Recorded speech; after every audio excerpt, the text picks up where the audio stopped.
Welcome to Study Faith with AI, where we use the power of AI to help you explore the Church of Jesus Christ of Latter-day Saints. I'm Meg Jensen. And I'm Paul Carter. And we're Google AIs. Whether you're a lifelong member or just starting to learn about the church, we're here to dive deep into its history, beliefs, and culture. So if you're ready to learn, you're in the right place. That's right. Let's get started. Okay, let's unpack this. Imagine Kirtland, Ohio, back in the early 1830s.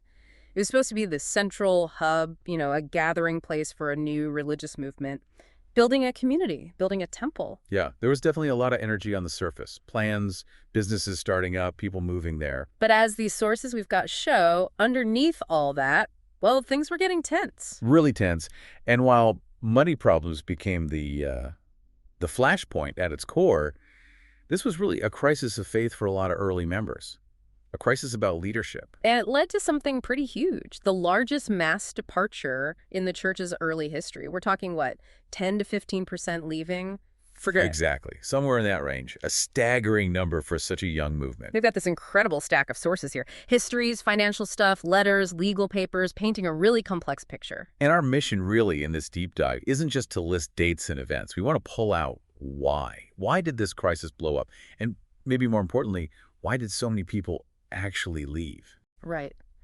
How did Joseph Smith's role change so much from just spiritual leader to, well, business leader too? And how did that mix with people's faith and their finances? What was the fallout? It's a story that really pushes you to think about ambition, revelation, economic reality, and just the incredibly personal choices people make when their beliefs are tested. Okay, let's dive into these sources and see what nuggets we can pull out for you. So let's set the scene. Joseph Smith gets to Kirtland in 1831. Accounts say he was pretty poor at the time. But just before him, someone else arrived, whose influence, according to these sources, was just massive. Sidney Rigdon. Yeah, the sources really hammer this point. Rigdon's arrival seems to have drastically, maybe irrevocably, changed the church's direction, its doctrine, its structure, even the language used. There's a definite shift. Suddenly the focus is much more on things like priesthoods, temples, sealing. His idea of healthfulness is different language than the earlier, maybe more traditional Christian talk. And Rigdon came from this background of biblical literalism, looking for a restoration of the ancient order. So that kind of language fit. And, the sources show that almost immediately after Rigdon arrives, revelations start telling the saints, move to Kirtland. Why? To escape some enemy. But also, crucially, the promise was they'd get the law there. The law of consecration. Exactly, and be endowed with power. So this law of consecration, introduced right then, found in D&C 42. It involved members basically putting their property into the church's hands for the community, for the poor, buying land for this future New Jerusalem. It definitely blurred the lines between what's mine and what's the community's. Now, what's interesting, as the sources note, is that this whole move into managing property, these temporal businesses, it seems to clash with an earlier revelation from 1829, right? D&C 24.9. Yeah, that's the one. It told Joseph pretty clearly, in temporal labors thou shalt not have strength, because that wasn't his main calling. But Kirtland seems to, spark something different in him, an entrepreneurial spirit. The sources hint maybe successful businessmen joining influenced this. Could be. And that spirit definitely led to action. Early on, you have the United Firm, described clearly as an economic venture. It combined the storehouse and the printing press. Right. And originally, its name was very businesslike, literary and mercantile establishments. Only later, in published revelations, did it get changed to storehouse for the poor. Interesting shift. And despite a revelation calling it permanent and everlasting, well, it failed by 1834. And it left behind a lot of internal debt among the leaders. And there's that story one source mentions about when it dissolved, Joseph announced a not written revelation. Yes, telling the officers, including himself, basically, to forgive all the debts they owed each other within the firm, so everyone would be equal. But the impact, sources show people like Newell K. Whitney, who was owed quite a bit by Joseph and others. Yeah. He just went along with it. Joseph said it must be done. Got nothing back. And Frederick G. Williams said that's why he never got anything for the farm he'd put in. It shows how spiritual authority was directing these, very real financial outcomes, sometimes at a big personal cost. And beyond that shared firm, Joseph himself got really involved in land, big time. Oh, yeah. Between 34 and 36, sources say he bought huge amounts of land, hundreds of acres, costing tens of thousands, mostly on credit. Mostly on credit. Wow. By 1837, the value of land he owned or had co-signed for was like over $100,000. Again, mostly debt-fueled. Land prices were going up, so on paper it looked good, but the sources are clear. Trying to sell that much land would tank the local market. And then looming over everything, the Kirtland Temple. Yeah. Just a massive undertaking. Huge. Costing, what, $40,000 to $70,000? An immense sum for that community. People consecrated, gave goods, but it still wasn't enough. They had to take out a big mortgage right from the start, a $13,000 encumbrance. So debt was a constant theme. Yeah, absolutely. And that brings us to, well, the Salem treasure hunt in 1836. Ah, yes, that story. Sources talk about a revelation, D&C 111, promising much treasure. And it specifically says gold and silver, enough to pay the debts. So missionaries went to Salem, Massachusetts, looking for a specific house, believing treasure was literally hidden there. That's what the sources described, but They didn't find anything. nope, no treasure. And the sources note this revelation wasn't even published while Joseph was alive. It's seen as this perceived failure, especially because it tied revelation to a very concrete, temporal thing, finding gold to pay debts. And it didn't happen. Okay, so you've got this expanding involvement in worldly things, communal property experiments, land speculation, stores, temple building on credit, even a treasure hunt. All mixed up with Joseph Smith's role as prophet and seemingly backed by revelation. Exactly, and that's the backdrop when the crisis really starts to heat up. When leaders like Heber C. Kimball get back from missions in late 36, they're shocked. What did they see? Kimball described this spirit of speculation. People totally absorbed in trade and traffic, trying to get rich, buying city lots on credit, flipping them at crazy prices. He saw people who used to be poor suddenly thinking they were wealthy. It really disturbed him. A big shift from the earlier focus. And the sources suggest earlier events had already planted some seeds of doubt about Joseph's leadership, especially on these temporal things. Zion's camp failure in 34 comes up a lot. Yeah, that's cited frequently as a root cause for the waning confidence. There was that revelation promising divine help, angels possessing the land in Missouri, but the group got turned away, didn't achieve its goal. And that failure hit hard because a lot of the people who later dissented in Kirtland had been on Zion's camp. Right. For them, it was maybe the first big prophetic promise tied to a temporal outcome, getting land back, that just didn't happen. Now, later revelations blamed the transgressions of my people, but the initial expectation wasn't met. Which leads us right into the Kirtland Safety Society, the bank, or anti-bank, a huge flashpoint. Definitely. Sources explain they couldn't get the official state charter Ohio law required for a bank, so they tried to operate as an anti-banking company. Which immediately raised red flags, right? Yeah. Critics pointed out their notes might be legally worthless, uncollectible. Precisely. And that legal weakness, plus active opposition from people like Grandison Newell, he was relentless. Launched lawsuits against Joseph and Sidney for illegal banking, using what they call a straw man plaintiff, just someone to front the suit. Newell even claimed later he was the one who drove them out of Kirtland. He did. And there were apparently threats of mob violence, too. Sources mention Wilford Woodruff writing about mobs from Painesville, suggesting fear might have forced the bank to close temporarily sometimes. And all this happening with incredibly bad timing. Terrible timing. The whole country was teetering on the edge of the panic of 1837. A massive economic crash, land prices collapsed, banks failed everywhere. The Kirtland Safety Society was launched right into that storm. But maybe the real kicker, the sources suggest, was the internal doubt, as people started losing money. Yes. Some prominent members, people who had initially backed the Safety Society, started thinking, uh-oh, this was a mistake. Warren Parrish is a key example. He was an officer in the society. What did he say?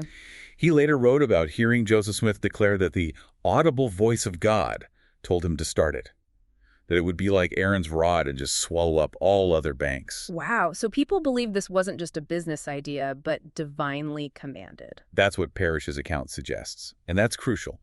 If you believe God commanded it, its failure isn't just bad business. It shakes your faith. It challenges your understanding of the prophet, of revelation itself. And things got heated. There were these tense meetings in April 1837. Very tense. Sidney Rigdon apparently urged unity, but then Joseph Smith spoke, described as being like the lion of the tribe of Judah. He pronounced severe judgment on those opposing the bank's currency, calling them traitors who were helping the enemy. He talked about his pain seeing the saints poor. So this wasn't just a financial disagreement. It was framed as a spiritual battle. Loyalty versus treason. Absolutely. Which brings us to the heart of it for many, the Exodus, the people who left. As we said, sources estimate 10, maybe 15% of the entire church membership left for good. The biggest mass apostasy they'd ever seen. And the sources really drive home that for a lot of these dissenters, it wasn't only about losing money, though that hurt. It was deeper. It was about the prophet's role. Exactly. They were grappling with, should a prophet be leading the community in temporal things, organizing businesses, land deals, or should they stick to spiritual preaching? Many just weren't comfortable with Joseph Smith holding the reins on both spiritual and temporal life and the amount of control it involved. Let's hear some of those voices. Joseph Coe, for instance. Yeah, Coe explicitly objected to the prophet controlling temporal matters. He argued it went beyond spiritual leadership and, frankly, that others were better suited for business. And Oliver Cowdery, a foundational figure. His reasons are powerful. Extremely. He was excommunicated, and part of the charge was his statement that he would not be influenced, governed, or controlled in my temporal interests by any ecclesiastical authority or pretended revelation, whatever, contrary to my own judgment. Wow. He really drew a line. He did. The sources say he brought up the three great principles of English liberty, specifically citing the right of private property. He basically said he wasn't trading his American freedoms for this kind of control. It's a stark clash. Individual autonomy versus church direction on finances. His brother, Warren Cowdery, even called Joseph Smith a tyrant. He did. And listen to this dissenter named Burnett. He lost money and wrote his heart was sickened by the leadership. He blamed their financial ruin on two men, clearly Joseph and Sidney, who he felt used undue religious influence to, quote, filch the monies of the church and nearly destroy them. He specifically mentioned losing his Kirtland property value. And John Whitmer, one of the Book of Mormon witnesses. Whitmer wrote that leaders were lifted up in pride and lusted after forbidden things, hinting at perceived self-interest driving these ventures. Another person, Joseph Brewster, was very direct. The Lord did not intend his kingdom to be a temporal one, so Joseph's temporal work was not of God. So you hear this pattern, questioning the prophet, getting involved in business, feeling pressured about their property, feeling like their losses came from following that temporal leadership. And those failed prophecies we mentioned, Zion's camp, Salem, they just added fuel to the dissenters' fire, as one source puts it. It seemed to confirm their fears that maybe divine backing wasn't guaranteed for these worldly projects. It eroded confidence. And this wasn't just rank-and-file members. It went right to the top. Absolutely. Quorum the 12 members, like John Boynton, key officers from the Safety Society itself, Warren Parrish, Frederick G. Williams. John Johnson's departure was a huge blow financially because he'd pledged so much property to back the bank. When he left, that backing disappeared. Things got so bad they held a conference in September 37 just to kick people out. Pretty much. To confront those still in rebellion and cut them off, Brigham Young helped rally the faithful to support Joseph. Nearly 30 people were excommunicated then. Sources call it a much-needed house cleaning. But it didn't end there. The conflict turned nasty. Yeah, later that fall it got ugly. Dissenters set up their own rival church organization. They started openly mocking the faithful, calling them lick skillets. That implies they saw them as just, sucking up to Joseph Smith. It was a bitter public fight. So the impact all these people leaving, it must have been huge. Devastating. Losing that many members, including leaders and significant financial backers, created enormous problems for Joseph Smith and the church. And the financial heat on Joseph personally must have been intense. Immense. Sources list numerous lawsuits against him from 37 to 39, big money involved, leading to arrests. His followers had to scramble to raise huge amounts for bail. He was personally carrying tens of thousands in debt from Kirtland for years. And collectively, the leaders owed outsiders well over $150,000. Joseph and Sidney actually resigned from the Safety Society leadership pretty early on, right? July 37. They did. Though some dissenting officers who stayed on were later accused of serious financial misdeeds themselves, like forgery and embezzlement, which just added to the mess. And the legal battles dragged on for years. Grandis and Newell kept coming after them. For decades. He pursued judgments, settled some, but then tried to revive old judgments long after Joseph died, even trying to seize the Kirtland Temple by claiming Joseph owned it personally, which wasn't true. It just shows how long entangled the consequences were. And even those who stayed loyal faced danger. Brigham Young. Right. He was such a strong defender of Joseph, he actually feared for his life. He fled Kirtland from Missouri in December 37. Interestingly, he settled a bit apart from the main group, which maybe unintentionally positioned him perfectly to take charge when Joseph and others ended up in jail later in Missouri. So eventually, Joseph and many others just had to leave Kirtland, headed for Missouri in early 38. Sounds like 1837 was a year Joseph would never want to live through again. Definitely not. And the sources argue this whole Kirtland ordeal really cemented Joseph Smith's view of the kingdom, that it was fundamentally tied to economics, maybe even more than religion, or at least that the two were inseparable. That he felt entitled to be paid for leading both temporally and spiritually. That's what some sources suggest. And you see that pattern continue in Nauvoo. Deep involvement in land deals, directing saints to buy church land via him as trustee, getting income from church rolls, civic rolls. Which, the sources point out, this mixing of personal and church finances, public and private roles, it left him open to criticism, to charges of enriching himself, even if, in his mind, it was all part of building the kingdom.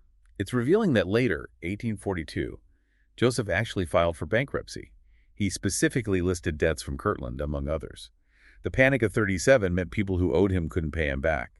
And even after he died, settling his estate, which held church property, was complicated by lawsuits. Church land had to be sold to pay off old debts tracing back to Kirtland.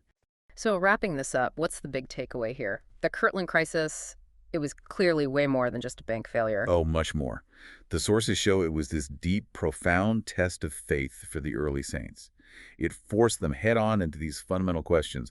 What does it really mean to follow a prophet? How does revelation apply to, buying land or running a business? Where are the boundaries between spiritual guidance and temporal control? And for those who left, the sources suggest a real sense of betrayal, right? Linked to Joseph's role in these failed businesses. Yes, very much so. It seemed to contradict their understanding of what a prophet should be doing, and for many, it led to personal financial ruin. They valued their autonomy, their property rights, and felt the church leadership had overstepped, demanding too much control over their temporal lives. But on the flip side, those who stayed, they essentially doubled down on their trust in Joseph's leadership, didn't they? They did. They accepted his role as covering both the spiritual and the temporal, demonstrating this willingness to follow even when things looked objectively bad, financially disastrous, prophetically questionable to outsiders. Their faith held. It really throws into sharp relief that tension, doesn't it? The tension between trying to live by divine guidance in very worldly matters and how that clashes with individual judgment, personal experience, economic reality. Exactly. And the collision between personal feelings and institutional direction, individual sacrifice versus collective goals, it's all there in Kirtland. So maybe something for you, the listener, to consider. How do moments of temporal failure or leadership challenges influence your own understanding of faith and authority today? This deep dive into Kirtland certainly reminds us that figuring out that relationship between the spiritual and the material, between individual conscience and collective action, it's been a complex journey, woven right into the church's story from the very beginning.